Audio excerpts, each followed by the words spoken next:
Welcome to Around the Peninsula. I'm Senior Airman Christiana Scott. When playing cops and robbers, you're either the good guy or the bad guy. Army Sergeant Ton Pham introduces us to one soldier on Camp Casey who taps into his dark side. Tommy up there, you gotta help! A California native volunteers to spend a day doing something a bit outside the norm. Over here! He's playing the role of the bad guy as he holds up a hostage on the second floor of an active shooter training scenario on Camp Casey. You see my hand? There you go. I'm not used to playing the bad guy anymore. I'm used to, being the one protecting, not the one harassing and hurting. But he puts that all aside and gets fully into character. Sergeant Molina talks to the negotiator about how his day's going, why he's holding the hostage, and even his wife back home. Then he starts making demands. Favorite part was me ordering food, trying to get food up there and everything. I mean, I'm not gonna lie, I was thirsty and I really wanted a mocha frappuccino, but he didn't bring me no mocha frappuccino.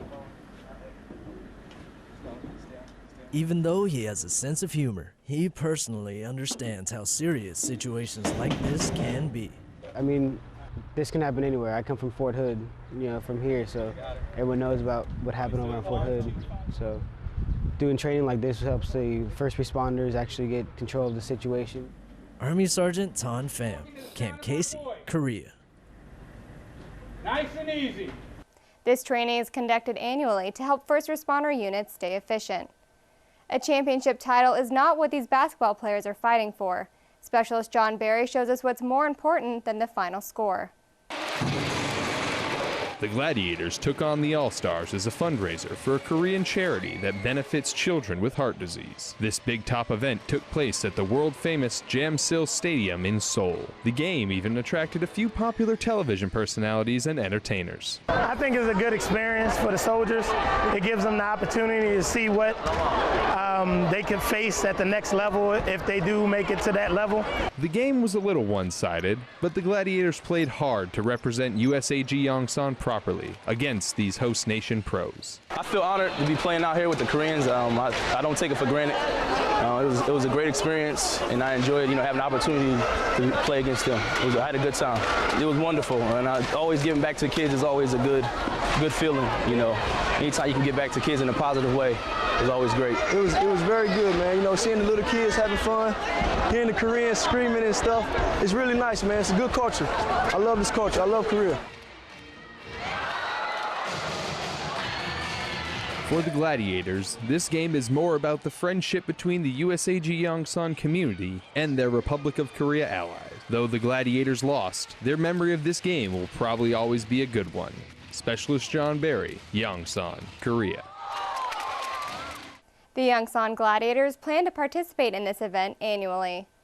Home Visitation is part of the Good Neighbor English Camp to help students learn about American life. Katusa Corporal Minkyu Bay tells us how one family helps students take home great memories. I'm good at making them.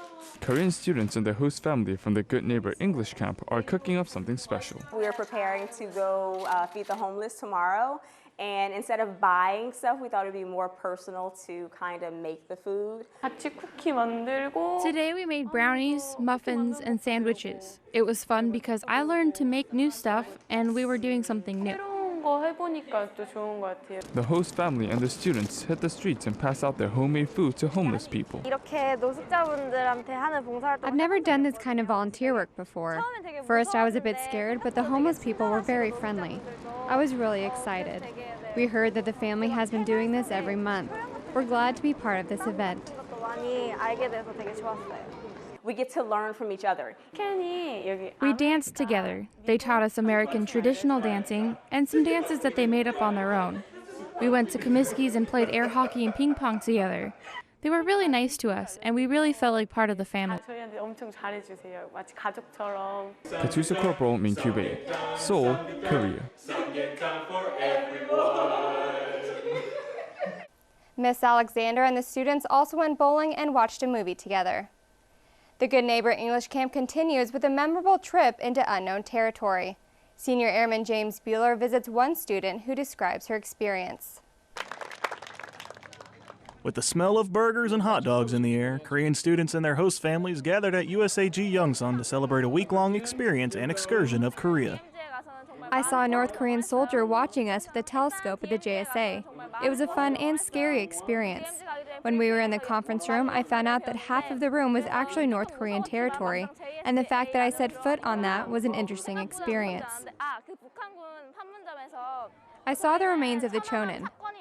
We heard about the incident when it happened, but didn't really understand the situation. When I saw the ruins of the ship and saw the names of the dead sailors, I felt really angry. In the War Memorial, I saw the names of the fallen soldiers during the Korean War and realized the reason we're all here today is because of the sacrifices they made. I felt very thankful. Senior Airman James Bueller, Yongsan, Korea. The students left the camp with a better understanding of American life. Survivors, family members, and loved ones gathered to walk for a cause. Senior Airman Destiny Chavez meets an airman who honors her grandmother's memory. Actually, she would probably like this one better. Air Force Staff Sergeant Alicia Calvo is making a card for her grandmother, Nancy Dean. Birds in a lighthouse from Maine, the state she was born in, and the words, "in memory of," to respect her passing. She didn't have a very good prognosis of survival. Osan's second annual Relay for Life event to raise money for cancer research brought a wealth of support to survivors. But this year, another group was honored too.